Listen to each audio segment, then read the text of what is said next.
श्री गुरुभ्यो नमः। आज ननु मंगलस्य कर्तव्यत्वे किं प्रमाणम् इति चेत यहाँ से चलना है ना।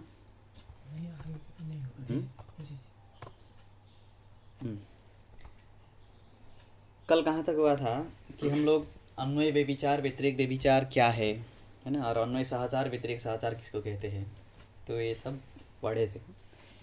अब आज क्या है, किरणावल्यादौ तो ग्रंथात् बहिरेव मंगलम कृतम अतो न व्यभिचारः, इस समाधान भी आज है। अच्छा यहाँ से नहीं, यहाँ से ना सर, अन्वय व्यतिरेक व्यभिचारात् इति चेत यहाँ से, ठीक।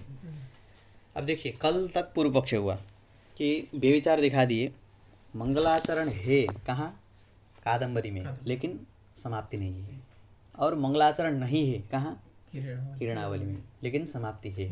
तो ये क्या हो गया, एक जगह अन्वय व्यभिचार, एक जगह व्यतिरेक व्यभिचार, ये दोनों को मिला के क्या लिख दिए, अन्वय व्यतिरेक व्यभिचार, ठीक। यदि चेत न ऐसे यदि कोई कहे तो वो युक्त नहीं है। अब इसका खंडन शुरू हो गया, सिद्धांत पक्ष अब शुरू हो गया। क्या है, अब जो प्रत्यक्ष दृष्ट है कि कादम्बरी में मंगलाचरण है, समाप्ति नहीं है, ये तो प्रत्यक्ष है, लेकिन ऐसा क्यों, इसके लिए लिख रहे हैं कादम्बर्यादौ विघ्न बाहुल्यात् समाप्त्य भावः।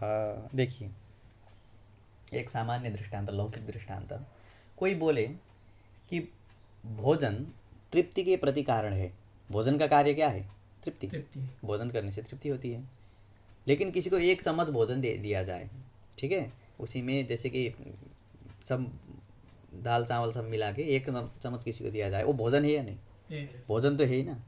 और उसको जैसे कि बहुत भूखा आदमी है और एक चम्मच से उसकी तृप्ति होगी, तो वो बोलने लगेगा, क्या बोलने लगे, व्यभिचार बोलने लगे। कहाँ व्यभिचार, भोजनम तृप्तिम प्रति कारणम इति न, यही ना बोलेगा। इसीलिए भोजन तृप्ति के प्रति कारण है, इसका मतलब ये है कि क्षुधा कैसी है, ठीक है, क्षुधानुरूप यदि भोजन होगा तो वो भोजन तृप्ति के प्रति कारण है, ये सिद्ध हो जाएगा। यहाँ भी मंगलाचरण समाप्ति के प्रति कारण है, इसका मतलब ये है कि विघ्न कैसे है। यदि विघ्न बाहुल्य है, बहुत सारे विघ्न है, ठीक है, तो छोटे से मंगलाचरण से समाप्ति नहीं ना होगी। इसीलिए यथा जैसे कि जो जितना विघ्न है उतना ही मंगलाचरण होनी चाहिए, तभी ना वो क्या हो पाएगा, कार्य कारण हो पाएगा। थोड़े इतनी सी मिट्टी से कोई घड़ा बना पाएगा तो बोलेंगे मिट्टी जो है घड़े के प्रति कारण नहीं है, ही बोलने लगेंगे, ये तो नहीं है। यही लिख रहे कादम्बर्यादौ विघ्न बाहुल्यात् समाप्त्य भावः। अब एक समस्या आ गई, जैसे कि घड़ा तो कितना बड़ा वाला घड़ा बनाना है तो उतना ही मिट्टी ले आएंगे, ठीक है, और फिर छोटा वाला बनाना तो उतनी ही मिट्टी ले आएंगे, लेकिन विघ्न तो दिखता नहीं है, ठीक है, विघ्न ध्वंस करना तो है ही ना, समाप्ति के लिए विघ्न ध्वंस करना है, लेकिन विघ्न कितने हैं ये तो पता नहीं ना चलता है। तो कैसे क्या किया जाए, तो ये क्या है, फलफलकल्प्य है। कैसे फलफलकल्प्य है कि कादम्बरी में मंगलाचरण होने पर भी समाप्ति नहीं हुई, तो क्या है, वहाँ विघ्न होने के कारण ही समाप्ति नहीं हुई। जितने मंगलाचरण किए, मंगलाचरण करने के बाद विघ्न ध्वंस तो हुआ ही, नहीं तो ग्रंथ आगे ही नहीं बढ़ता ना, फर्स्ट पेज में ही खत्म हो जाता, कुछ तो बड़ा है ना, बहुत बड़ा है। इसीलिए मंगलाचरण किए तो मंगलाचरण से विघ्न ध्वंस हुआ, विघ्न ध्वंस होने के कारण ग्रंथ आगे भी बढ़ा, लेकिन बाद में क्यों रुका, क्योंकि मंगलाचरण खत्म, और जैसे कि पेट्रोल खत्म होने से बाद रुक जाता है ना, इस वजह से मंगलाचरण खत्म हो गया तो विघ्न ध्वंस नहीं रहा, ठीक है। जो पूर्व में जो विघ्न ध्वंस था वो तो क्या है, विघ्न ध्वंस क्या है, साधिर अनंत है, वो तो रहेगा ही, लेकिन अनंत काल में, मतलब उत्तर काल में जो उत्पन्न विघ्न है उसका नाशक मंगलाचरण है नहीं है। जैसे कि देखो अभी एक तुमने शुद्धि की, अभी सुबह नहाए, अभी नहाने के बाद तुम्हारा पूर्व का जो अशुद्धि था तो वो तो नष्ट हो गया, लेकिन बाद में जो अशुद्धि तुम्हारे को प्राप्त हो गया, जैसे कहीं छू लिया, स्पर्श स्पर्श हो गया, तो पूर्व का जो स्नान है वो स्नान से वो शुद्ध हो जाएगा, फिर बाद में स्नान करना पड़ेगा, बाद में भी करना पड़ेगा ना। इसीलिए विघ्न मंगलाचरण किए, मंगलाचरण से विघ्न ध्वंस भी हुआ, लेकिन फिर विघ्न ध्वंस होने के बाद फिर विघ्न उत्पन्न हो गए, ठीक है, अथवा बहुत सारे विघ्न थे, अथवा उसके बाद विघ्न उत्पन्न हो गए। वो जो उत्तरोत्पन्न विघ्न के प्रति अथवा मंगलाचरण से जो बचे हुए विघ्न है उनके नाश के प्रति पूर्व में जो किया हुआ मंगलाचरण वो कारण नहीं होता है, इसीलिए समाप्ति नहीं हुआ। ठीक, स्पष्ट है ना। कादम्बर्यादौ विघ्न बाहुल्यादौ, ये बोल दिया विघ्न बाहुल्य, बहुत सारे विघ्न थे, कुछ विघ्न नष्ट हो गए और कुछ बचे हुए थे, बचे हुए विघ्न ने प्रतिबंध किया, इसलिए समाप्ति नहीं हुई। अब यहाँ से क्या पता चला कि व्यभिचार है ही नहीं, मंगलाचरण है तो समाप्ति हुई, लेकिन पूरी समाप्ति तो नहीं ना हुई। जितना मंगलाचरण कर सकता था उतना तो किया ही है, ग्रंथ तो आगे तो बढ़ा ही है। इसलिए कादम्बर्यादौ विघ्न बाहुल्यात् समाप्त्य भावः। किरणावल्यादौ तो किरणावली में क्या है तब, तो ग्रंथात् बहिरेव मंगलम कृतम अतो न व्यभिचारः। वो निबंधनम बोले थे ना, ग्रंथ घटकीकरणम नहीं किए, आस्तिक थे। किरणावली में जो आचार्य थे वो क्या थे, आस्तिक थे। आस्तिक आचार्य यदि उदयनाचार्य यदि कोई आस्तिक मंगल ग्रंथ लिखेगा, अवश्य अपनी इष्ट को स्मरण करेगा ही ना, लिखे नहीं वो अलग बात है, ठीक है। इसीलिए किरणावल्यादौ तो ग्रंथात बही, बही मतलब मानस किए, वाचिक किए, अलग किए, लेकिन लिखे नहीं, यही अंतर है। ग्रंथात बहिरेव मंगलम कृतम अतो न व्यभिचारः, ठीक है। यहाँ न व्यभिचार है, इसका मतलब क्या समझेंगे, किरणावली में कौन सा व्यभिचार नहीं, कौन सा व्यभिचार था और कौन सा व्यभिचार का वारण कर रहे किरणावली में, व्यतिरिक्त व्यभिचार था। व्यतिरिक व्यभिचार, ठीक है। और उधर कादम्बरी में अन्वय व्यभिचार। ये अन्वय व्यभिचार व्यतिरिक व्यभिचार किसके प्रतिबंधक है, कारणता के प्रतिबंधक है, ठीक है। मंगलम कारणम इसमें प्रतिबंधक है। स्पष्ट हो गया। एक जिज्ञासा यहाँ हो सकती है कि किरणावली तो ठीक है, वो तो आस्तिक वाले थे, ठीक है, वो तो किरणावली के जो रचयिता थे वो तो आस्तिक थे, इसलिए ग्रंथ के बही मंगल किए होंगे तो हम समझ लेंगे। लेकिन जो नास्तिक होगा वो तो मंगलाचरण करेगा नहीं, ठीक है। वो मंगलाचरण जब नहीं करेगा तो उसके में भी तो समाप्ति दिखी गई है, ठीक है। नास्तिक के ग्रंथ ऐसे नहीं कि कोई समाप्त ही नहीं हुई है, इसलिए वहाँ क्या करेंगे, तो उसके लिए ये समाधान देना है कि भोगादिना भी विघ्ननाश हो सकता है। विघ्ननाश करने के लिए केवल मंगलाचरण ही कारण नहीं है, ठीक है। बहुत सारे विघ्न थे, एक्सीडेंट हो गया, कुछ हो गया तो विघ्न तो जैसे भी करके नष्ट हो गया ना, विघ्न विघ्न नष्ट हो गया तो विघ्न है ही नहीं, ठीक है। भोगादि से विघ्न नष्ट हो गया तो समाप्ति फिर अपने आप हो गया। एक समाधान दे सकते, समझ गए। जैसे कि विघ्न है, तुम्हारे अंदर पाप बैठा हुआ है, कहीं तुम्हारा कुछ बुरा हो गया, ठीक है, तो तुम्हारा जो पाप संचित था वो तो नष्ट हो गया ना। जब नष्ट हो गया तो रहा नहीं पाप, तो फिर समाप्ति हो गई। एक ही दे सकते हैं। सबसे उपयुक्त तो क्या है, एक ही जन्म तो हम नहीं स्वीकार करते, पूर्व जन्म पर जन्म सब होते हैं हमारे यहाँ। तो पूर्व जन्म में वास्तविक था, पूर्व जन्म में कोई अच्छा काम किया था, ठीक है, इसलिए उसके बाद क्या था, अभी भले ही नास्तिक हो लेकिन पूर्व जन्म में उसने कुछ अच्छा किया था। जब अच्छा किया हो तो पुण्य है ही, पुण्य के प्रबल से हो गया, ठीक है। बहुत सारी उपपत्तियाँ दे सकते हैं, एक हो गया। अब आ गया ननु। अब फिर ये इतने से क्या हो गया, अन्वय व्यभिचार और व्यतिरिक्त व्यभिचार का वारण हो गया। अब क्या बोल रहे हैं, ठीक है, अन्वय व्यभिचार व्यतिरिक्त व्यभिचार तो नहीं है, लेकिन इसमें प्रमाण क्या है कि मंगलाचरण करना ही चाहिए, इसमें प्रमाण क्या है, ठीक है। इसलिए पूछ रहे ननु मंगलस्य कर्तव्यत्वे किम प्रमाणम। पूर्व में भी पूछे थे ना, मंगल से कर्तव्यत्वे किम प्रमाणम, तो वहाँ क्या कहते, शिष्टाचारान्वित श्रुतेरेव प्रमाणत्वात् कह दिए थे। लेकिन अब यहाँ वो क्या है श्रुति और क्या है अनुमान बताना चाहिए ना, उसके लिए बता रहे ननु मंगल से कर्तव्यत्वे किम प्रमाणम इति चेत ना। अब आ गया शिष्टाचारान्वित श्रुते एव प्रमाणत्वात्, क्या प्रमाण है, तो श्रुति ही प्रमाण है। ये जो एवकार है ना, देखो बाद में मुक्तावली इत्यादि पढ़ोगे तो अन्य भी प्रमाण दे सकते हैं, अनुमान इत्यादि से भी हो सकते हैं, ठीक है, अनुमान से भी सिद्ध कर सकते हैं। इसलिए ये जो एवकार है इसको अप्यर्थक मानना चाहिए। एवकार का अर्थ क्या है यहाँ, अपि, ठीक है। अपि मतलब अब कैसे पढ़ोगे, शिष्टाचारान्वित श्रुति ही अपि तत्र प्रमाणम प्रमाणत्वात्, ये बोलोगे। मतलब अपि बोलने से क्या होगा, अनुमान भी प्रमाण है, श्रुति भी प्रमाण है। और श्रुति कैसी है, तो शिष्टाचारानुमिता है, शिष्टों के आचार से अनुमिता है। शिष्टाचार लिंगिका श्रुति ही, ठीक है, शिष्टाचार लिंगिका यम अनुमिति ही, अनुमिति साध्या श्रुति ही, स्पष्ट है। तो शिष्टाचारानुमित श्रुतिरेव प्रमाणत्वात्, कौन सी श्रुति है, तो श्रुति लिखती है, ये जो प्राचीन के अभिप्राय से लिख रहे हैं श्रुति, ठीक है। समाप्ति कामो मंगलम आचरेत इति श्रुते है, श्रुति है समाप्ति कामो मंगलम आचरेत। अरे गुरुजी ये श्रुति तो कहीं देखी नहीं, ठीक है। कल भी बोले थे कि क्या बोले थे कल, अनुमिता श्रुति बोल रहे थे, और यहाँ ये अनुमान तो करना पड़ेगा ना, श्रुति है करके। देखिए ये श्रुति है करके इसमें श्रुतित्व तो सिद्ध करना पड़ेगा, श्रुतित्व तो सिद्ध करने के लिए अब लिख रहे तथा ही। अब आ गया अनुमान, ठीक है। मंगलम वेद बोधित कर्तव्यताकम अलौकिक अवीगित शिष्टाचार विषयत्वाद तर्षादिवत, यह अनुमान है, ठीक। यहाँ पक्ष क्या है, मंगलम, ये पक्ष है। और साध्य कितना है, तो वेद बोधित कर्तव्यताकम, ठीक है, इतना साध्य दल, तो इसको कैसे बोलेंगे? साध्य क्या है करके पूछेंगे तो क्या बोलोगे? वेद बोधित कर्तव्यता ताकत्वम। ठीक है, अभी देखो यहाँ तो बताना पड़ेगा ना सब। देखिए, जैसे कि साध्य हेतु जानने के लिए यहाँ जो वेद बोधित कर्तव्यता कम है, ये इसमें जब हम पूछे साध्य क्या है तो बोल रहे वेद बोधित कर्तव्यता कत्वम।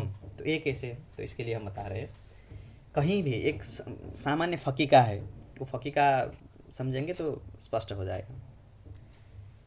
क्या है साध्य में?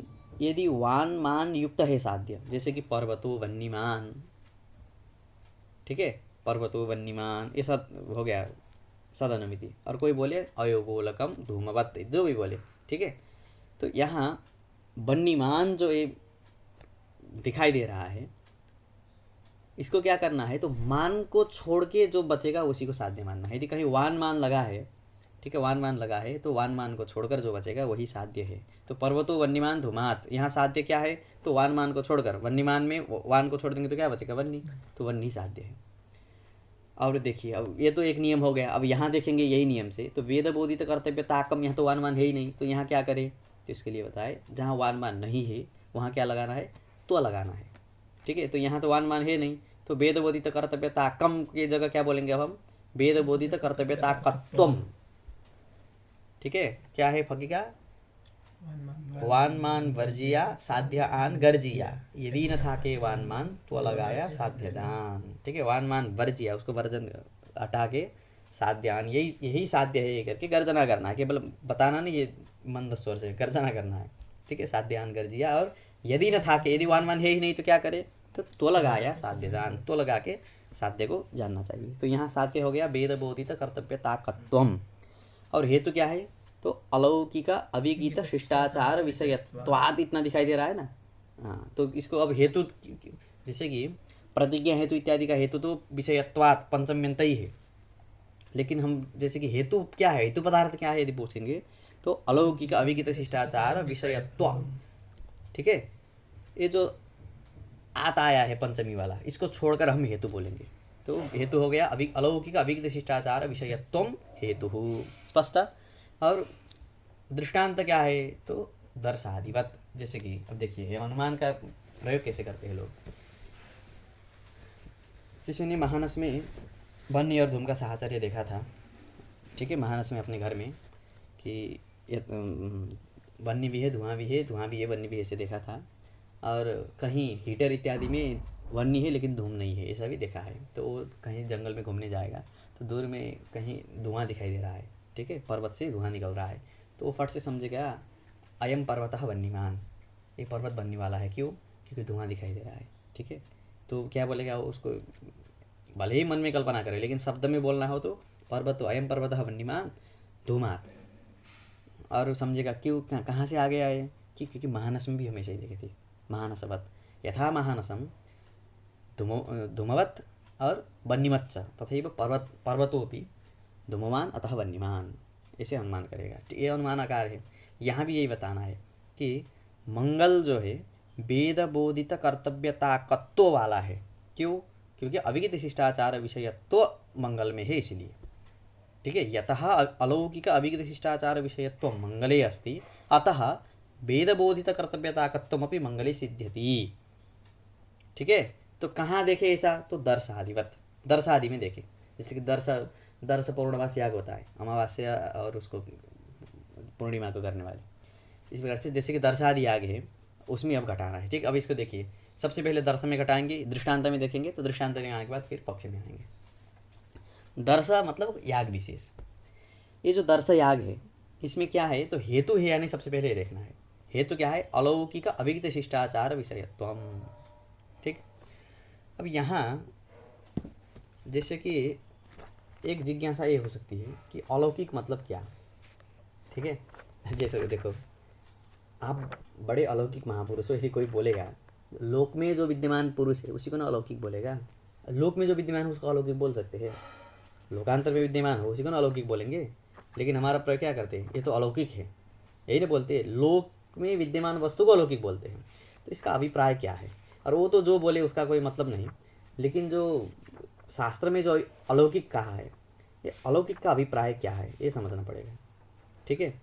अब अलौकिक का अभिप्राय बहुत सारे लगा सकते हैं उसमें। यदि उपयुक्ता मतलब इदमेव अलौकिकत्व में से कहना हो तो जिसका फल, ठीक है, जिसका कल हम इसी चीज़ को बता रहे थे, वो राग आदि आ गया उसमें। जैसे कि तृप्ति है, तृप्ति फल प्रत्यक्ष से प्राप्त है, भोजन से तृप्ति होती है ये पता है, लेकिन मंगलाचरण से समाप्ति होगी, ठीक, याग से स्वर्ग मिलेगा ये पता है, सुना है प्रत्यक्ष। सुना है ना, पता अनुभव थोड़ी ना है। कहाँ से सुने? वेद से सुने, ठीक है। इसलिए जिसका फलांश वेद से बोधित हो उसको अलौकिक कहेंगे, समझ गए। भोजन का जो फलांश है, मतलब जो फल है, भोजन का जो फल है वेद से बोधित नहीं है, वो तो स्वतः रागत प्राप्त है। भोजन सबको पता है कि जन्म जन्म लेते ही सब प्रवृत्त हो जाते हैं, लेकिन याग इत्यादि जितने भी हमारे, जैसे कि जो जिनका फल क्या है लोकांतर में मिलेगा उसको अलौकिक कहेंगे, ठीक। एक स्पष्ट हो गया। और क्या बोल रहे थे हम? अलौकिक, हाँ अलौकिक मतलब समझ गए ना, अलौकिक हो गया। और अभिगित, अभिगित मतलब अभी दीपिका की स्थिति में बोलना हो तो अनिंदित, विगितम अर्थात निंदितम, अभिगितम मतलब अनिंदितम। ऐसा कर्म होना चाहिए जो अनिंदित भी हो, ठीक है। जैसे कि धर्मशास्त्र में बहुत सारे हमारे जो पद्धतियाँ हैं वहाँ बहुत सारे कर्म हैं। जैसे कि किसी को वध करना हो तो कोई ऐसे ही मार के तो वध कर सकता है, लेकिन यदि शास्त्रीय पक्ष से, धर्मशास्त्र से के विधान से यदि वध करना हो, कोई वध में प्रवृत्त है, उसको क्या चाहिए? कोई शास्त्रीय विधान चाहिए, कोई याग इत्यादि से उसको संपादन करना हो, वो भी विधान है, ठीक है। लेकिन वेद विधान, वेद में विहित तो सब है, लेकिन उसके बाद प्रायश्चित इत्यादि भी विधान है, ठीक है। सेन याग करके है ये, शेन ना अभिचरण यजेत इत्यादि आता है। तो अभिचार के लिए, मतलब सेन करने से अभिचार होगा, अभिचार करने से शत्रु वध हो जाएगा। इसलिए वो जो सेन याग है वो भी क्या है? वेद बोधित है। अब वेद बोधित हो तो वेद ने कहा है तो सब कुछ करना चाहिए, ऐसा तो नहीं है। वेद में विधि निषेध सब कुछ है, और वेद में जो ऐसी ये विधि मतलब सेन याग कहा भी गया है, और बाद में क्या है? प्रायश्चित का भी विधान है, ठीक है। प्रायश्चित का विधान कब होगा? जब दोष लगेगा तब ना प्रायश्चित का विधान होगा। इसीलिए ये क्या है? निंदित है, ठीक है। ये धर्म है अधर्म है बहुत प्रपंच है, लेकिन अभी क्या है? सेन याग क्या है? निंदित है, समझ गए। सेन याग नहीं करनी चाहिए। तो अभिगीत होना चाहिए, एक स्पष्ट है। अलौकिक हो, अभिगीत हो, और क्या हो? शिष्टाचार का विषय हो। शिष्टा मतलब कौन? तो शिष्टा मतलब हमारे आचार्य लोग, यही शिष्टा है, ठीक है। तो शिष्टाचार विषयत्वाद, इसको देखिए आप कैसे सीखना है इसको, कि विषयत्व में ये तीन को ले आना है। अलौकिक विषयत्वाद, अभिगित विषयत्वाद, शिष्टाचार विषयत्वाद, ठीक, समझ गए। शिष्टाचार का जो विषय है वो कैसा होना चाहिए? अलौकिक होना चाहिए और अभिगित होना चाहिए, समझ गए। अलौकिक और अभिगित होनी चाहिए, ये स्पष्ट है। अब पहले इतना सामान्य इसका ना, विशिष्ट क्या है ये सब बात में बताएंगे। ये हो गया ना। तो जैसे कि देखिए अब दर्श याग है, दर्श याग अलौकिक है, उसका फल अभी मिलेगा। जैसे स्वर्ग करने से अभी कोई, जैसे कि भोजन करने से तुरंत तृप्ति, स्वर्ग करने से तुरंत, स्वर्ग करने से बोल दिए, याग करने से तुरंत स्वर्ग। कोई स्वर्ग याग करेगा? नहीं। कोई मरना नहीं चाहता है ना, इसलिए वो तो बाद में मिलेगा। इसलिए अलौकिक भी है। और अभिगित निंदित है, दर्श याग को कहीं धर्मशास्त्र आदि में निंदा किया गया है, वो अभिगित भी है। और शिष्ट लोग करते ही है, ठीक है, शिष्ट लोग दर्शाया करते ही है, इसलिए शिष्टाचार विषयत्वम। अलौकिक अभिगित शिष्टाचार विषयत्वम कुत्र अस्ति? दर्शे अस्ति, ठीक, ये स्पष्ट है। अब यहाँ जब हेतु होगा साध्य रहेगा ही। साध्य क्या है? वेद बोधित कर्तव्यता कत्वम, वेदेन बोधिताया कर्तव्यता तत्कम, ठीक है। वेदेन बोधिता कर्तव्यता, जैसे कि अब दर्श पूर्णमासाभ्याम यजेत इत्यादि श्रुति वाक्य है, तो ये वाक्य क्या बोलते हैं कि दर्शयाग करना चाहिए। दर्शयाग में क्या है? ये श्रुति से कर्तव्यता बोधित है। तो वेदेन बोधिता कर्तव्यता कुत्र? हाँ, दर्शयागे, ठीक है। तो वेदेन कर्तव्यता दर्शयागे बोधिता, अतः वेद बोधित कर्तव्यता वाला, क जो आया है ये वाला है। तो वेद बोधित कर्तव्यता वाला कौन है? दर्शयाग। तो वेद बोधित कर्तव्यता क हो गया दर्शयाग, वेद बोधित कर्तव्यता कत्वम कहाँ जाएगा? दर्शयाग में। तो हेतु भी है, साध्य भी है।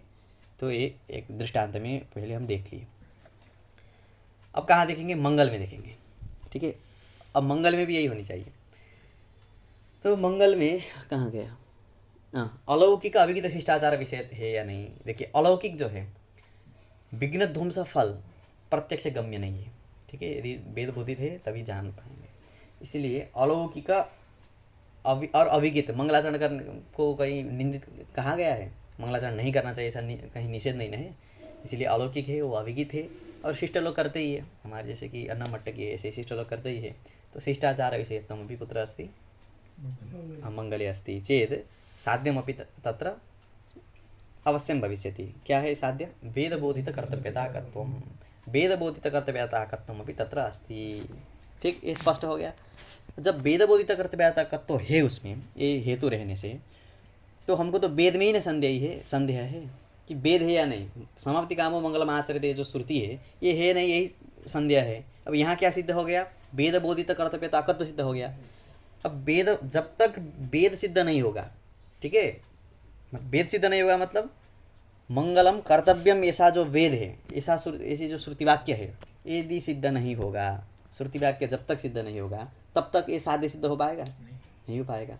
इसीलिए ये साध्य सिद्ध होगा। साध्य सिद्ध हो गया कैसे? हेतु है तो साध्य सिद्ध हो गया। जब साध्य सिद्ध हो गया तो फलतः क्या भी सिद्ध हो गया, ये सब कोई वेद है ये भी सिद्ध हो गया। ठीक है। एक यहाँ ना देखो, ईश्वर सिद्धि पढ़े हो ना, ईश्वर सिद्धि में क्या करते हैं, उसमें बोलता है कि प्रत्यक्ष से भी ईश्वर को नहीं जाना जा सकता, अनुमान उपमान शब्द कोई भी प्रमाण नहीं है ईश्वर को जानने के लिए, इसीलिए ईश्वर नहीं है बोलते हैं। तो ईश्वर है बोलने के लिए क्या कौन सा देते? अनुमान क्या बोलते? छित्यंकुरादिकम कर्तृजन्यम। छित्यंकुरादि कर्तृजन्य है नहीं है इसमें कोई पूछा है क्या? पूर्व पक्षी ने ऐसा कहीं कहा है छित्यंकुरादि कर्तृजन्य है नहीं है? तो नहीं पूछा है, उसने क्या बोला है? ईश्वर नहीं है बोला है। लेकिन चालाकी क्या कर दी ग्रंथकार कि छित्यंकुरादिकम कर्तृजन्यम जब सिद्ध कर दिए तो वो कर्ता तो सिद्ध करना पड़ेगा ना। जब कर्तृजन्य तो सिद्ध हो जाएगा, जैसे कि पूरा एक समुदाय जब सिद्ध हो जाए, समुदाय को पहले सिद्ध कर दिए तो समुदाय के घटक अवयव तो स्वतः सिद्ध होना चाहिए ना। तो कर्तृजन्यत्व यदि जब सिद्ध कर दिए कहाँ? छित्यंकुरादि में, तो कर्तृजन्यत्व घटक क्या है? कर्ता है। उसके सिद्ध हुए बिना कर्तृजन्यत्व सिद्ध हो पाएगा? नहीं पाएगा। वो कर्ता कौन है? हम तो नहीं संभव है, इसलिए ईश्वरी है। इसको क्या बोलते हैं? साध्यतावच्छेदक कोटि प्रविष्टस्य असतिवादके साध्यत्व नियम। साध्यतावच्छेदक कोटि, जैसे कर्तृजन्यत्व, इसमें कर्तृत्व प्रविष्ट है। यहाँ वेद बोधित कर्तव्यताकत्व, यहाँ वेदत्व प्रविष्ट है। ठीक है, वेद बोधित कर्तव्यताकत्व में क्या है? श्रुतित्व, वेदत्व भी प्रविष्ट है। इसलिए इसने क्या, इसमें वेदत्व मतलब ये जो वाक्य है समाप्ति कामो मंगलम आचरेत, यहाँ वेदत्व श्रुतित्व भी सिद्ध हो जाएगा, मतलब वेद भी सिद्ध हो जाएगा। वहाँ भी जो कर्तृजन्यत्व जो है उसमें कर्तृत्व मतलब कर्ता भी सिद्ध हो जाएगा। ठीक है, ईश्वरीय कर्तृत्वमपि सिद्ध्यति। अत्र समाप्ति कामो मंगलम आचरेत इत्यादि वाक्येषु श्रुतित्वमपि अनेनैव प्रमाणेन सिद्ध्यति। समझे? तो इसको क्या नियम बोलेंगे? साध्यतावच्छेदक कोटि। साध्य क्या है? वेद बोधित कर्तव्यताकत्व, इसमें प्रविष्ट क्या है? वेद भी प्रविष्ट है। ठीक है, साध्यतावच्छेदक कोटि प्रविष्टस्य यदि बाधक कोई ना हो, ठीक है, ऐसे कि नहीं कि जहाँ भी कर देंगे, यदि बाधक कोई ना हो तो विरोधी प्रमाणाभावात् साध्यत्वम अनुमीयते, मतलब वेदत्वम भी अनेनैव प्रमाणेन अनुमीयते। स्पष्ट है ना? बोले थे ना कि शिष्टाचार में तो श्रुतिरेव प्रमाणत्व में आएगा यहाँ करके। तो ये हो गया, क्या हो गया? मंगलम वेद बोधित कर्तव्यताकम अलौकिक अभिहित शिष्टाचार विषयत्वात् हो गया। हाँ, दर्शादिवत ये दे दिए दृष्टांत। इसमें स्पष्ट है ना? संदेह है कुछ? नहीं है। अब देखिए, अब क्या है कि एक नियम जैसे है, जैसे कि आप लोग सुने होंगे,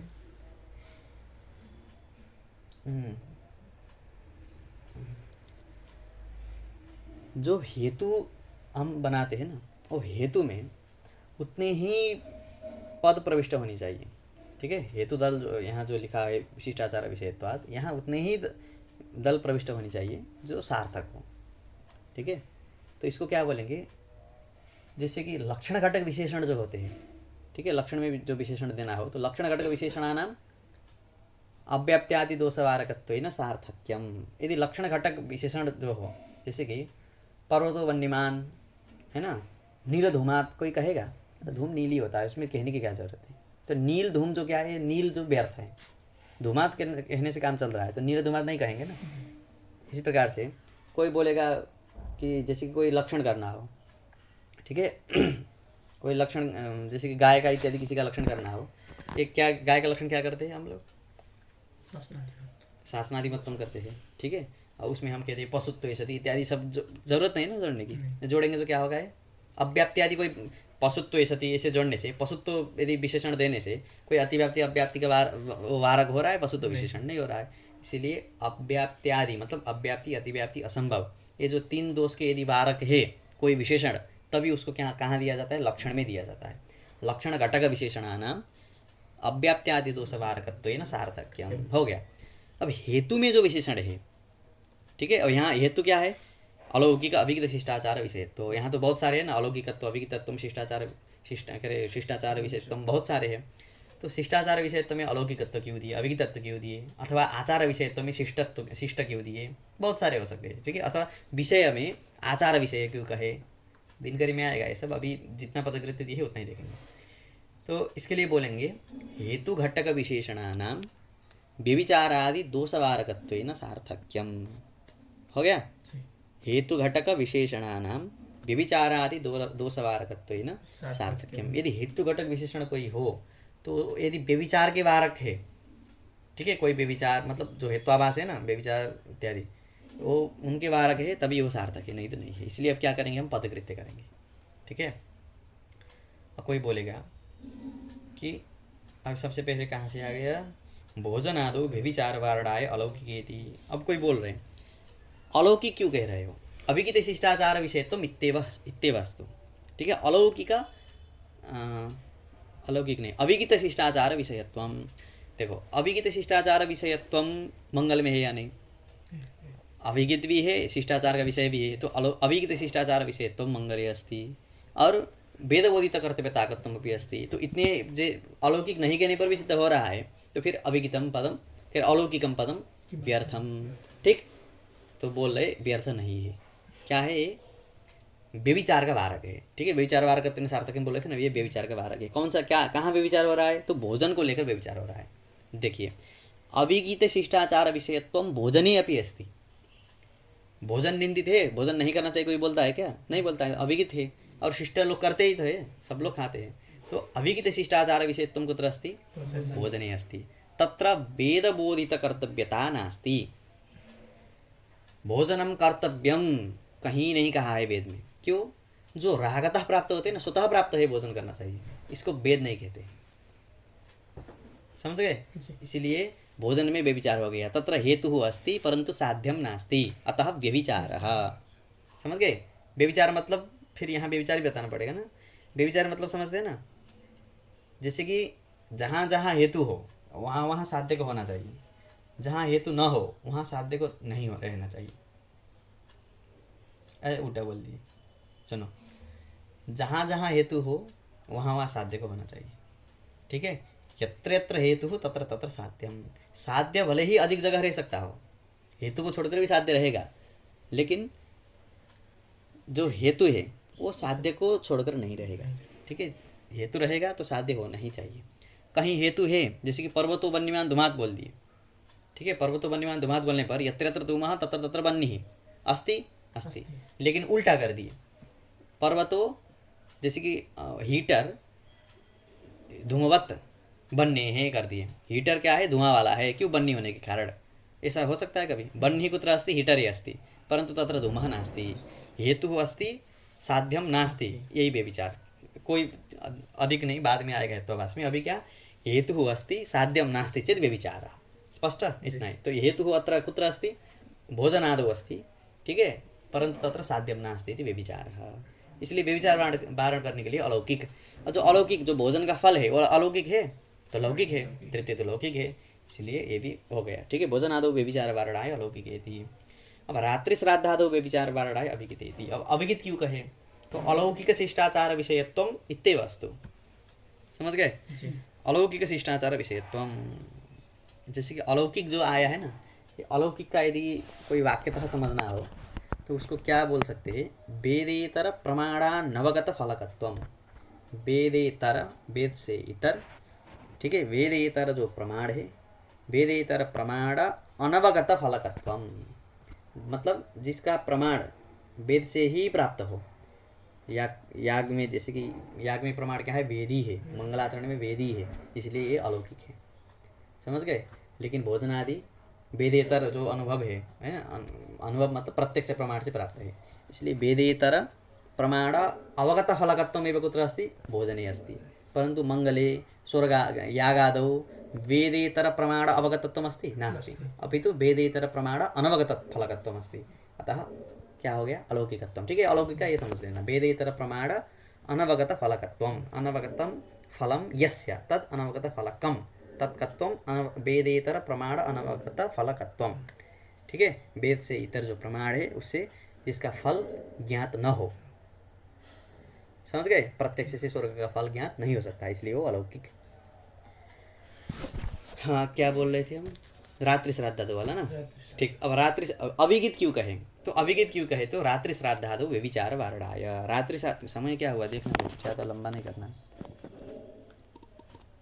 कितना है, ओ 31 हो गया। ठीक, देखो, रात्रि श्राद्धादो व्यभिचार वारणाय अभिगितेति। अभिगित क्यों कहे, तो रात्रि श्राद्ध, ये रात्रि श्राद्ध दो तरीके से देखो, एक काल विक्षेप हो गया और रात में पहुंच गया श्राद्ध, ठीक है, पूर्वान्य वैदिकम कार्य में ना, अपरान्य तो इत्यादि बहुत सारे हैं ना, तो श्राद्ध करने का भी एक नियम है, मतलब काल का भी नियम है। ठीक है, वो काल को अतिक्रमण करके कोई रात्रि में कर लिया, अथवा कोई रात्रि श्राद्ध ही कर लिया, समझ गए, कोई रात्रि श्राद्ध ही कर लिया, तो वो रात्रि श्राद्ध शत्रु के अनिष्ट के लिए होता है, ऐसा भी कहीं है। तो रात्रि श्राद्ध जो है वो क्या है, विगित है, मतलब निंदित है, ऐसा नहीं करना चाहिए। हम सेन याग बोल रहे थे, यहाँ सेन नहीं है ना, रात्रि श्राद्ध है। ठीक, रात्रि श्राद्ध भी कोई शत्रुवध के लिए अथवा किया जाता है, एक शत्रुवध के लिए किया जाता है, दूसरा क्या है कि काल का विक्षेप हो गए रात्रि में यदि श्राद्ध हो जाए, वो भी रात्रि श्राद्ध कहेंगे। ठीक है, वो रात्रि श्राद्ध क्या है, विगित है, मतलब निंदित है, वो नहीं करना चाहिए। ठीक है, अब यदि अलौकिक शिष्टाचार विषयत्व करेंगे, तो अलौकिक शिष्टाचार विषयत्व तो इसमें भी है, कहाँ है, रात्रि श्राद्ध में भी है। कैसे कि रात्रि श्राद्ध करने से पाप भले ही हो, इस जन्म में तो नहीं ना होगा, उसको फल तो बाद में मिलेगा, इसलिए रात्रि श्राद्ध का फल क्या हो गया, शिष्टाचार का विषय। ठीक है, शिष्टाचार वो हो गया अलौकिक, मतलब वेदेतर से प्रमाण रात्रि श्राद्ध का बोधित नहीं है। ठीक है, कब मिलेगा फल इसमें छोड़ो, वेदेतर प्रमाण से इसका फल अवगत नहीं है, इसलिए ये रात्रि श्राद्ध क्या है, अलौकिक भी हो गया। और शिष्टाचार मतलब शिष्ट लोग करते हैं, हाँ, शिष्ट लोग तो नहीं करते ना रात्रि श्राद्ध, तो इसमें क्या कहना है, देखो शिष्ट करके यहाँ क्या समझना है कि शिष्ट जिस उसको बोलते हैं जो वेद को प्रमाण मानता हो। ठीक है, वेदे प्रामाण्यम अस्ति। ठीक है, यदि ऐसा कोई मानता हो तो उसी को हम शिष्ट बोलेंगे। ठीक है, जैसे कि रात्रि श्राद्ध वाले ही करें, जैसे कि कोई कार्य करना था उसको विक्रम से कर दिए, इधर उधर कर दिए। ठीक है, पूर्व में होने वाले को बाद में कर दिए, बाद में होने वाले को पूर्व में कर दिए, वो कौन करेगा, जो वेद को प्रमाण मानता वही ना करेगा, न जान के करेगा भले ही करे। ठीक है, उसको ज्ञान नहीं है, लेकिन कम से कम जैसे कि लौकिक बाहर वाले लोग, उनको श्रद्धा है हाँ वेद से होगा, लेकिन वो अच्छे से कर्म नहीं कर पाते, जब उनका कर्म इधर उधर बिगड़ जाता है फल भी उनको भुगतना पड़ता है, यही ना होता है। इसलिए शिष्ट इसको क्या यहाँ क्या कहेंगे, फल साधनत्व से भ्रांति रहितत्व शिष्टत्व नहीं कहेंगे, जिसको फलत्व अंश में और साधनत्व अंश में, ये कार्य करने से ये सामग्री से यह फल उत्पन्न होगा ही। ठीक है, ऐसा जिसको ज्ञान हो उसको शिष्ट नहीं कहेंगे। अभी यहाँ वो शिष्ट विवक्षित नहीं है, यहाँ कौन सा शिष्ट है, वेद प्रामाण्य विभगंतृत्व, जो वेद को प्रमाण है करके मानता हो वही शिष्ट है। तो जो रात्रि श्राद्ध करेगा अथवा जो विक्रम से श्राद्ध करेगा, विक्रम से कोई भी क्रिया करेगा, वो भी क्या होगा, वेद को प्रमाण मान के ही करेगा। जो जैसे कि कोई क्रिश्चियन हो, वो थोड़ी ना श्राद्ध उल्टा पुल्टा भी करेगा ही नहीं ना, हिंदू ही ना करेगा, उल्टा करेगा तब भी। इसलिए शिष्ट मतलब वेद को प्रमाण मानने वाले, स्पष्ट। तो वेद को प्रमाण मानने वाले शिष्ट लोग क्या आचरण करते हैं, रात्रि श्राद्ध आचरण करते ही है, अथवा विक्रम से कोई श्राद्ध आदि आचरण करते ही है। इसलिए अलौकिक शिष्टाचार विषयत्वं कुत्र अस्ति, रात्रि श्राद्धादौ अपि अस्ति, परंतु रात्रि श्राद्धं कर्तव्यम् इति केनापि वेदेन न बोधितम्, अतः हेतुः अस्ति वेदबोधित कर्तव्यताकत्वं नास्ति, समझ गए। इसलिए पुनः व्यभिचारः हेतुः अस्ति रात्रि श्राद्धादौ, परंतु साध्यम नास्ति इति व्यभिचारः। फिर ये व्यभिचार वारण करने के लिए क्या करेंगे, अविगित पद देंगे। विगित मतलब क्या, निंदित, रात्रि श्राद्ध निंदित है, नहीं करनी चाहिए। ठीक है, भले ही वो अलौकिक शिष्टाचार का विषय हो, लेकिन वो क्या है, निंदित है, विगित है। इसलिए अविगितत्व जब देंगे, अविगित क्या नहीं है, रात्रि श्राद्ध नहीं है, तो अलौकिक अविगित शिष्टाचार विषय तो होना चाहिए। वो न तो भोजन में है, न तो रात्रि श्राद्ध में है। कहाँ है, दर्शादि में है, मंगल में है। अब आ गया शिष्ट पदम स्पष्टार्थम। शिष्ट पद क्यों कह रहे हो, ठीक है, क्योंकि स्पष्टार्थ कब होगा, स्पष्टार्थ तब होता है जब अन्य से लब्ध हो गया वो अर्थ, लेकिन पद आ गया तो वो स्पष्ट के लिए, वो ज़्यादा उसका कोई ज्ञान नहीं है। इसके लिए फिर इधर उधर शिष्ट ये कहने से होगा अतिव्याप्ति के कारण, ठीक है, बौद्ध आदि कहीं नहीं जाना है। शिष्ट पद क्या है, यहाँ स्पष्टार्थ है। मतलब क्या स्पष्ट है, स्पष्टार्थ है तो कि अलौकिक अविगित जो शिष्टाचार का विषय है, अलौकिक अविगित जो आचार विषय है वो शिष्ट का ही होगा। देखो, अलौकिक भी हो और अविगित भी हो, ऐसा आचरण कौन करेगा, शिष्ट ही न करेंगे। इसीलिए शिष्ट पद नहीं देंगे तो क्या बचेगा, अलौकिक अविगित आचार विषयत्वाद। अलौकिक अविगित जो आचार है उसका विषय जो है वही शिष्टाचार का विषय है। इसलिए शिष्ट पदम क्या है यहाँ, स्पष्टार्थम। समझ गए, शिष्ट पद का कोई यहाँ जरूरत है नहीं, लेकिन लोगों को ये पता चले कि अलौकिक अविगित जो आचार है वो शिष्ट का ही होता है, इसलिए शिष्ट पद दिया गया। शिष्ट पदम स्पष्टार्थम।